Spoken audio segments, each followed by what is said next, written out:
নমস্কার সকল গল্পপ্রেমী ও সাহিত্যপ্রেমী শ্রোতা বন্ধুদের আমার অনেক স্বাগত।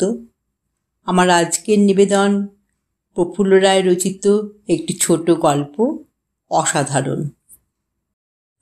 দোতলার বিশাল ব্যালকনিতে একটা চওড়া বেতের সোফায় বসে আছেন আশালতা।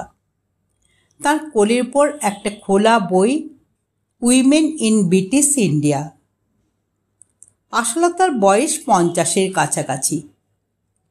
এখনও তার শরীর এতটুকু ভাঙেনি। এই বয়সে এমন চমৎকার অটুট স্বাস্থ্য ক্বচিৎ চোখে পড়ে।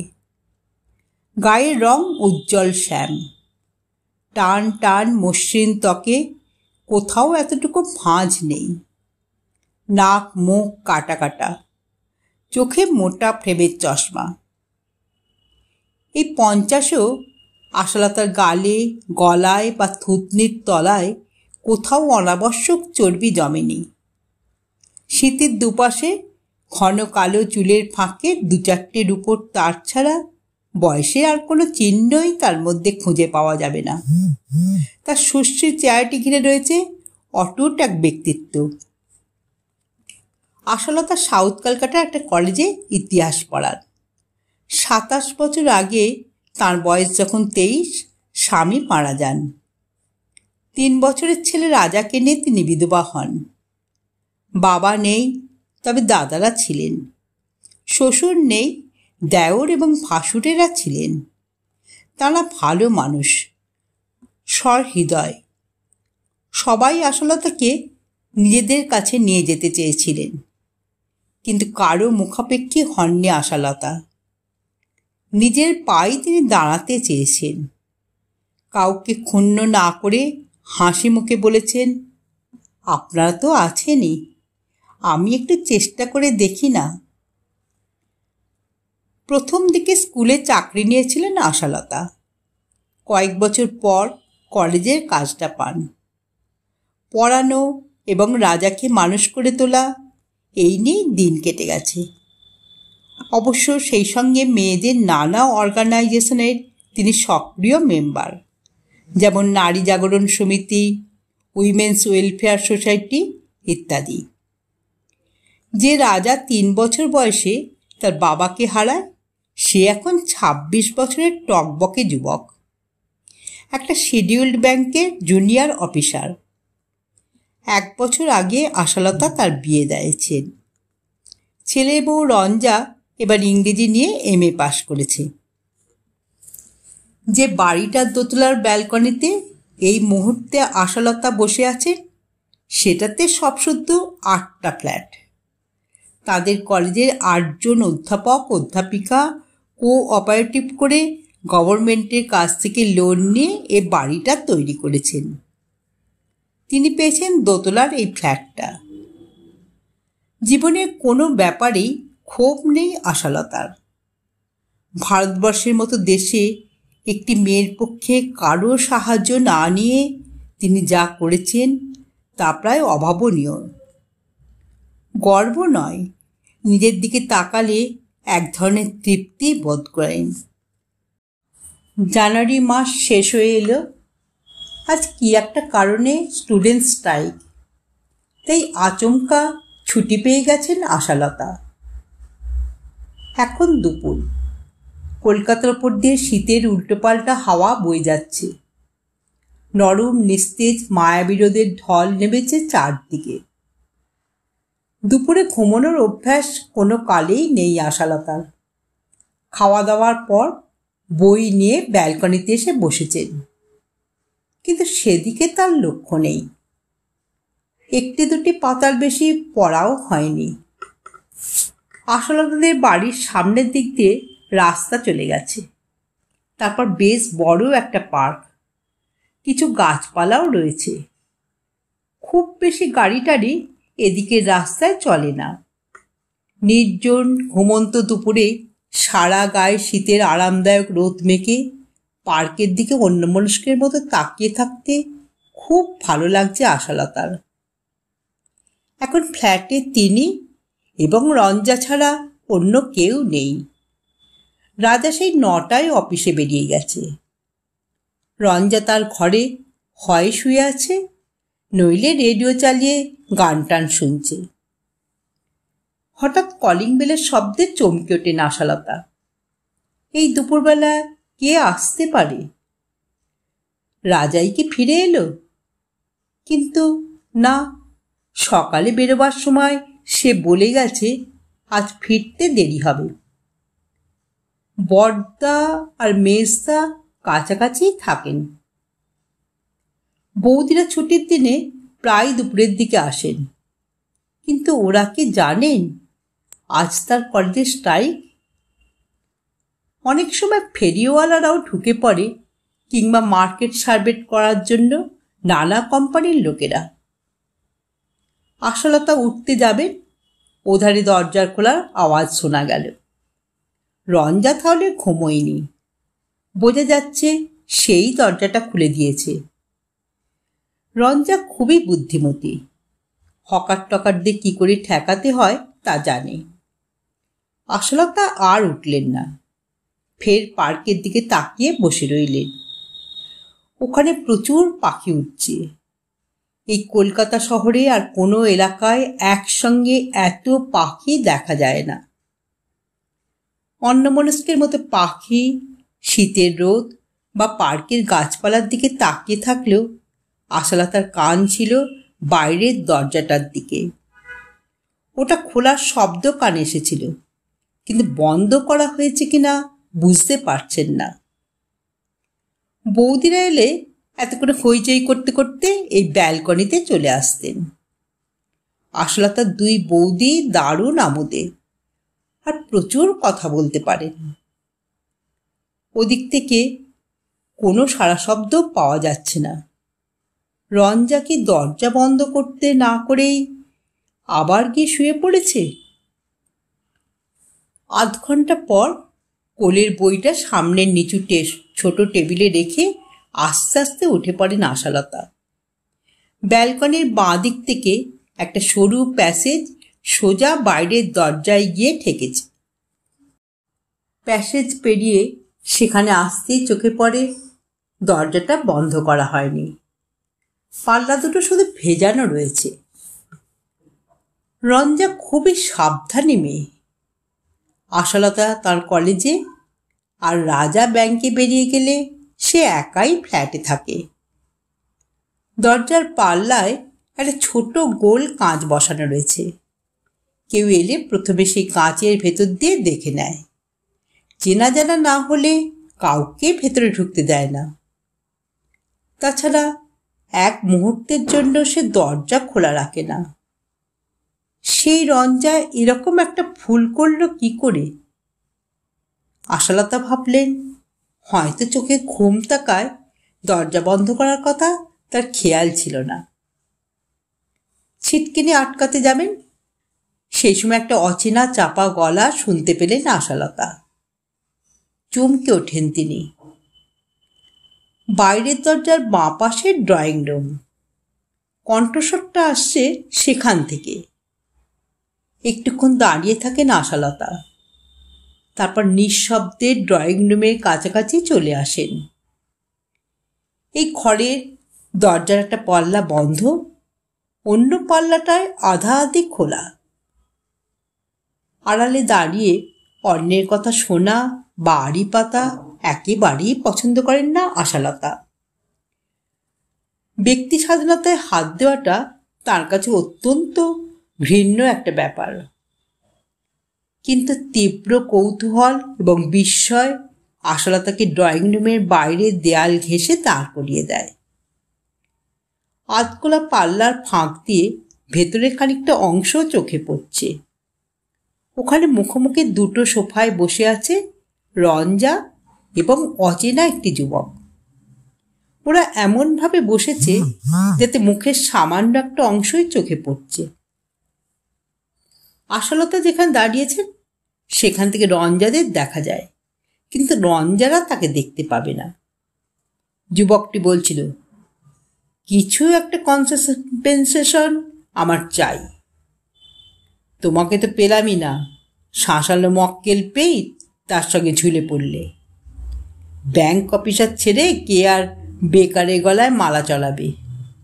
ভালোই করেছো, লাইফে প্র্যাকটিক্যাল হওয়া খুব ইম্পর্ট্যান্ট ব্যাপার। কিন্তু আমার কথাটা তো সিম্প্যাথেটিক্যালি ভাবতে হবে তোমায়। রঞ্জার মুখের যে অংশটুকু দেখা যাচ্ছে তাতে মনে হয় মারাত্মক ভয় পেয়ে গেছে সে। সন্ত্রস্ত ভঙ্গিতে বলে, কি চাও তুমি? তার গলা ভীষণ কাঁপছে। যুবকটি বলে, বেকারেরা কি আর চাইতে পারে, ক্যাশের খুব অভাব, আপাতত 6-5 টাকা দাও। আমি টাকা কোথায় পাবো? তোমার শাশুড়ি প্রফেসর, হাজব্যান্ড ব্যাংকের বিগ বস, তোমার টাকার অভাব? কুইক। ঢোকার সময় ওধারে ব্যালকনিতে একজন মহিলাকে বসে থাকতে দেখলাম। মনে হচ্ছে তোমার শাশুড়ি। হুট করে উনি এধারে চলে এলে ঝামেলা হয়ে যাবে। আমি ঠিক কেটে পড়ব, তুমি কিন্তু দারুণ প্যাঁচে পড়ে যাবে। বিশ্বাস করো সমীর, আমার কাছে কিছুই থাকে না, টাকা পয়সা সব মায়ের আলমারিতে। বিশ্বাস করি না। যা বললাম চটপট নিয়ে এসো। আর একটা কথা, 2 মাস পর পর আমি আসব, 500 টাকা করে রেডি রাখবে। 2 হাতে মুখ ঢেকে এবার কেঁদে ফেলে রঞ্জা। জোরে জোরে মাথা নাড়তে নাড়তে গোঙানির মতো শব্দ করে বলতে থাকে, আমার এত বড় ক্ষতি করে দিও না সমীর, প্লিজ তুমি চলে যাও, তোমার পায়ে পড়ি। খালি হাতে ফিরে যাবার জন্যে আসেনি রঞ্জা, আর দেরি করো না। বাইরে দাঁড়িয়ে শুনতে শুনতে সমস্ত ব্যাপারটা পরিষ্কার হয়ে যায় আশালতার। বিয়ের আগে সমীরের সঙ্গে নিশ্চয়ই রঞ্জার কিছু একটা সম্পর্ক গড়ে উঠেছিল। তারই সুতো ধরে ছোকরা এখানে হাজির হয়েছে। আশালতার মুখ নিজের অজান্তেই ক্রমশ শক্ত হয়ে উঠতে থাকে। ভাঙা ভাঙা ঝাপসা গলায় রঞ্জা বলে, কবে কি একটু হয়েছিল, তার জন্য আমার সর্বনাশ করতে চাও? আজে বাজে কথার দরকার নেই, ক্যাশটা চটপট নিয়ে এসো। বললাম তো আমার কাছে টাকা পয়সা থাকে না। বেশ, যে 3টে চিঠি আমাকে লিখেছিলে সেগুলো সঙ্গে করেই এনেছি, ওগুলো নিয়ে তোমার শাশুড়ির কাছেই তাহলে যাওয়া যাক। আঁতকে ওঠে রঞ্জা, 2 হাত এবং মাথা প্রবল বেগে নাড়তে নাড়তে বলে, না না, প্লিজ প্লিজ। আশালতা এই পর্যন্ত শোনার পর যেভাবে এসেছিলেন তেমনি নিঃশব্দে বাইরে দরজা খুলে নিচে নেমে যান। বাড়ির গেটের কাছে বসে একটা জবরদস্ত চেহারার বন্দুকওয়ালা হিন্দুস্তানি দারোয়ান সারাক্ষণ পাহারা দেয়। নাম মঙ্গল সিং। আশালতাকে দেখে সসম্ভ্রমে উঠে দাঁড়ায় মঙ্গল। বলে, মাঝি, কিছু দরকার আছে? বহু কাল কলকাতায় থাকায় চমৎকার বাংলা বলতে পারে সে। হ্যাঁ, আমার সঙ্গে এসো। মঙ্গল সিংকে সঙ্গে করে দোতলায় এসে নিজেদের ফ্ল্যাটের বাইরে তাকে অপেক্ষা করতে বলে আশালতা। তারপর আবার ড্রয়িং রুমের কাছে গিয়ে দাঁড়ান। এবার তার চোখে পড়ে রঞ্জা তার হাতের আংটিটা খুলতে খুলতে বলছে, এটা ছাড়া আমার পক্ষে আর কিচ্ছু দেয়া সম্ভব নয়। কি আর করা যাবে, ওটাই দাও। রঞ্জা আংটিটা দিতে যাবে, আশালতা অবিচলিত ভঙ্গিতে দরজাটা পুরোপুরি খুলে ভেতরে ঢুকে পড়েন। বলেন, বৌমা, আংটিটা পরে ফেলো। চমকে পেছনে ফেলে রঞ্জা। মুহূর্তে তার মুখ একেবারে রক্তশূন্য হয়ে যায়। পরক্ষণে 2 হাতে মুখ ঢেকে মেঝেতে লুটিয়ে পড়ে। এদিকে আশালতাকে দেখে সমীর রীতিমতো নার্ভাস হয়ে উঠে দাঁড়ায়। তার ধারণা ছিল চুপচাপ কাজ সেরে সে সরে পড়তে পারবে। আশালতা রঞ্জার দিকে ফিরেও তাকান না। সোজাসুজি সমীরের চোখের দিকে তাকিয়ে কঠিন স্বরে বলেন, এসো আমার সঙ্গে। কাঁপা গলা সমীর বলে, কোথায়? আমি যেখানে নিয়ে যাব, এসো। কি চান আপনি? এসো। আশালতার মধ্যে এমন এক অনমনীয় ব্যক্তিত্ব রয়েছে যে তাঁর আদেশ অমান্য করার সাহস থাকে না সমীরের। ঘাড় নিচু করে তার সঙ্গে বাইরের প্যাসেজে তাকে যেতে হয়। ব্যালকনির দিকে যেতে যেতে আশালতা ডাকেন, মঙ্গল সিং, ভেতরে এসো। আসছি মাঝি। মঙ্গল সিং দরজা ঠেলে প্যাসেজে ঢোকে। চোখের ইঙ্গিতে মঙ্গল সিংকে তার সঙ্গে যেতে বলেন আশালতা। একটু পর তিনজন ব্যালকনিতে চলে আসে। আশালতা মঙ্গল সিংকে এক ধারে দাঁড়িয়ে থাকতে বলে সমীরের দিকে ফেরেন। একটা বেতের চেয়ার দেখিয়ে বলেন, বসো। যন্ত্রচালিতের মতো সমীর বসে পড়লে তার মুখোমুখি আশালতাও বসেন। বলেন, তোমার নাম তো সমীর। সমীর কি? এতক্ষণে প্রাথমিক ভয়টা অনেকখানি কাটিয়ে উঠেছে সমীর। রূঢ় ভঙ্গিতে সে বলে, যদি না বলি? বলো। এ সেই আদেশ যার সামনে মাথা নোয়াতেই হয়। সমীর বলে, সান্যাল। বাবার নাম? মনতোষ সান্যাল। ঠিকানা? এবার মরিয়া হয়ে ওঠে সমীর। বলে, আমার ঠিকানা দিয়ে কি করবেন? কঠোর গলায় আশালতা বলেন, তাড়াতাড়ি বলো। ব্যারাকপুরের একটা রাস্তার নাম এবং নম্বর বলে সমীর। তার কপালে দানা দানা ঘাম ফুটে বেরিয়েছে। রঞ্জাও ব্যারাকপুরের মেয়ে। আশালতার মনে হলো সমীরদের রাস্তাটা রঞ্জার বাপের বাড়ির কাছেই হবে। সামনের দিকে হাত বাড়িয়ে বললেন, যে চিঠি তিনটে দেখিয়ে ব্ল্যাকমেল করতে এসেছিলে সেগুলো আমাকে দাও। সমীরের চোখে মুখে উগ্রতা ফুটে বেরোয়। কর্কশ গলায় সে বলে, দেব না। সত্যিই দেবে না? বললাম তো। এবার মঙ্গল সিংয়ের দিকে তাকিয়ে আশালতা বলেন, এই বদ ছোকরার উপর নজর রেখো, আমি পুলিশকে ফোন করে আসি। আশালতা উঠতে যাবেন, দ্রুত পকেটে হাত পুরে ছবির তিনটে চিঠি বার করে টেবিলের উপর রাখতে রাখতে বলে, এই নিন। প্রচণ্ড ভয়ে এবার সে কাঁপতে শুরু করেছে। চিঠি তিনটে তুলে নিয়ে আস্তে আস্তে চোখ বুলিয়ে নিলেন আশালতা। কম বয়সের প্রলাপ ছাড়া আর কিছুই চোখে পড়ে না তার। একসময় চিঠিগুলো টেবিলের উপর বই চাপা দিয়ে রাখতে রাখতে মঙ্গল সিংকে বলেন, এই বদ ছোকরাকে ঘাট ধরে বাড়ির বাইরে বার করে দিয়ে এসো। ফের যদি কখনো এখানে ঢোকার চেষ্টা করে পুলিশের হাতে তুলে দেবে। মঙ্গল সিং অবশ্য সমীরের ঘাট ধরে না। বিশাল থাবায় একটা হাত ধরে টানতে টানতে বাইরে নিয়ে যায়। কিছুক্ষণ পর চিঠি তিনটে হাতে নিয়ে ড্রয়িং রুমে চলে আসেন আশালতা। মেঝেতে জুট কার্পেটের ওপর মুখ গুঁজে সমানে কেঁদে চলেছে রঞ্জা। গাঢ় গলায় আশালতা বলেন, অমন করে কাঁদে না বৌমা, ওঠো। মুখটা সামান্য তুলে সজল চোখে এক পলক আশালতাকে দেখে নেয় রঞ্জা। তারপর ব্যাকুলভাবে তার দু পা জড়িয়ে ধরে পড়ে থাকে। তার কান্নার তীব্রতা আরও বেড়ে যায়।